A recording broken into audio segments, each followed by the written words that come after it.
It's been better than 20 years, and I gotta wonder, Blizz, what are you doing? Hey there, y'all. Welcome back to the show. I'm Gen X Man, and this is Tabletop Tuesday, a show where we dive into all the crazy and fun games that have kept us entertained for many a long year. And what a long year it's been for today's episode. In a world where Wizards of the Coast is crossing into every nerd culture franchise imaginable, where's the World of Warcraft tie-in?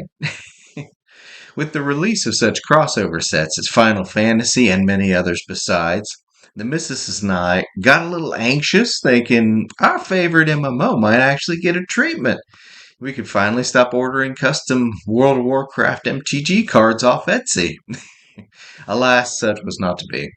Nor was there an expansion book coming from the D&D brand, in spite of D&D experiencing a hell of a resurgence these past several years. Well, outside recent disasters, that is. Anyway.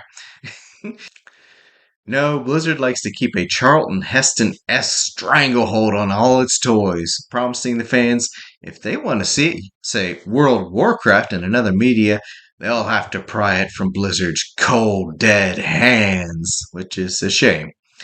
The closest we ever got to an expanded universe was 20 years ago. Well, better than 20 years ago now. It was the time of D&D 3.0 and the OGL. 3.5 was not yet a thing, but was well on its way, and Pathfinder was a distant dream. Sword and Sorcery Studios, now defunct, a small press imprint of White Wolf Studios, which you might recall from being the flagship of the World of Darkness line of RPGs, made a deal to produce a faithful pen and pencil adaptation of the popular MMO. The studio produced 9 books containing a wealth of information about Warcraft lore, but therein fell into a trap, and it wasn't a particularly cunning trap. You see, Blizzard, and all other companies it's sold itself to over the years, can't keep its internal lore straight to save its life. It's a bit like watching one of those hilarious videos by Ryan George where the lore changes depending on what scene you're in. Well, I thought it functioned this way. Oh no, that was that past scene. We're in this scene now, so it works this way. Oh, okay. That kind of thing. So, Sword and Sorcery Studios put out a slew of books that were sadly decanonized by Blizzard Entertainment community manager Bashiok. However, they also said some of the stuff presented in the book that was not originally a part of the WoW lore had since become so. Confusing, ain't it? This no doubt warbled the steam behind the tabletop version maintaining momentum, but it had enough left in the tank for a second edition of the core rulebook, put out in 2005, which was now 3.5 D20 system, what would eventually evolve into Pathfinder. What's important to understand here, and why this is such a darn shame, is how ingrained TTRPG features and mindset were to the original game.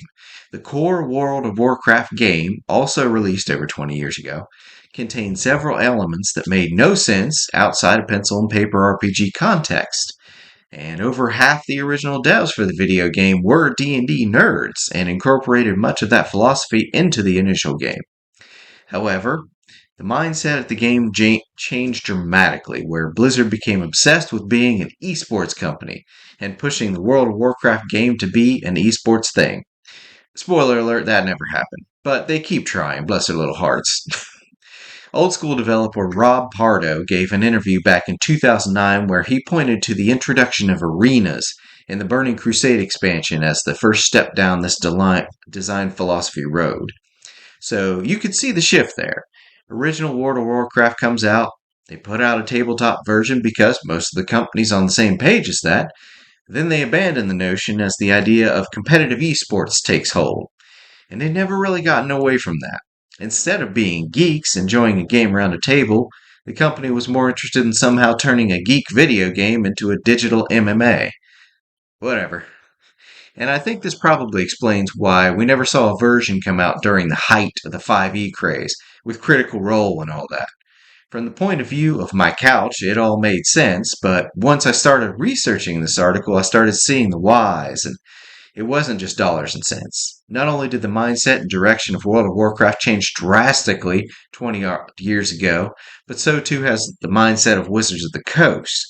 No longer prioritizing their pencil and paper offerings according to the latest exec to plunder the franchise, they want the game to be digital.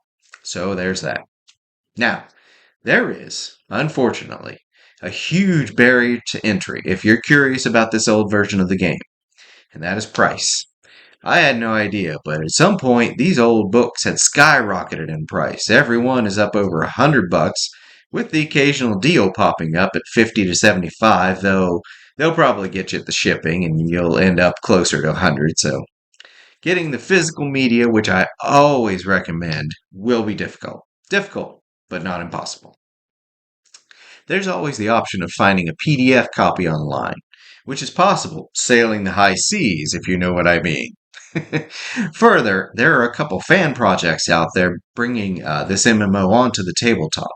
I myself have one that converts to 5e, and it's not terrible, but still not 100% where I want to go.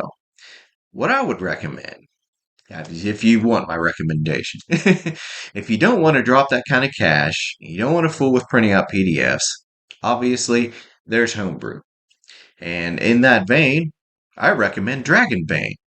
I know I've been pushing this system a bit this past month, and as I've just gotten into it and have been very impressed. The reasons I recommend this system out of the gates is the simplicity and the brevity of it. Races, classes, and all will all convert over fairly quickly and easily, I feel, because Dragonbane's races and classes focus on giving you just one special ability and you're good to go.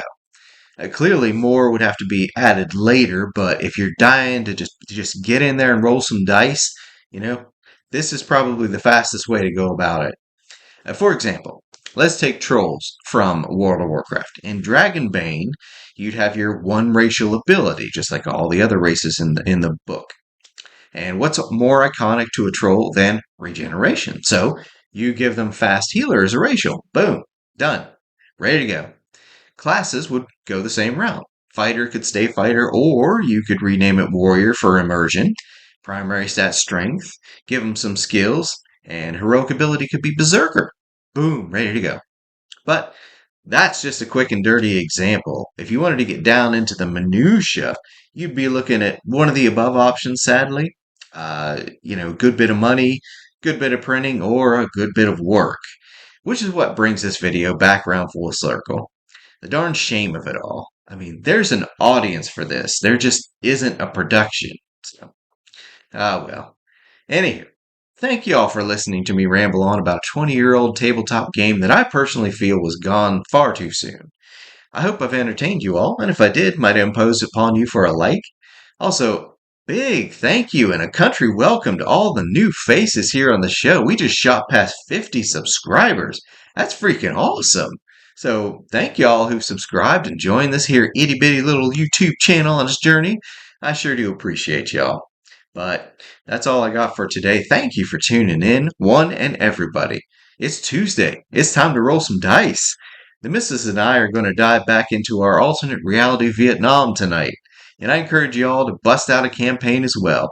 While you're at it, drink some water, pick up a comic book, bust out those old action figures, pop in a movie, enjoy a cartoon, do something fun, and as always, have a good one.